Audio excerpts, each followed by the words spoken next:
केंद्रीय गृहमंत्री अमित शहा आज मुंबई आणि नवी मुंबईच्या दौऱ्यावर, तर शिंदे, फडणवीस आणि अजित पवारांसोबत रात्री महत्त्वाची बैठक। महाविकास आघाडीच्या बैठकीत विदर्भातल्या बहुतांश जागांवर चर्चा, आव्हाडांची माहिती, पितृपक्षानंतर जागा वाटपाची अधिकृत घोषणा होण्याची शक्यता।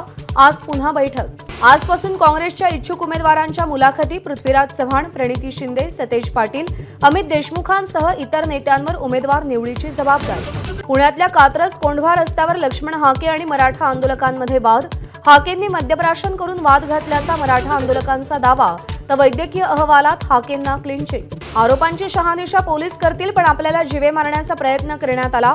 मराठा आंदोलकांसोबतच्या वादानंतर लक्ष्मण हाकेंची प्रतिक्रिया। मराठा आरक्षणापाठोपाठ आता धनगर आरक्षणाचा अहवाल आज शासनाला सादर केला जाणार। डॉक्टर सुधाकर शिंदेंच्या समितीने तयार केलेला अहवाल सादर होणार। राष्ट्रवादी काँग्रेस आणि शिवसेना आमदार अपात्रता प्रकरणी आज सर्वोच्च न्यायालयात सुनावणी।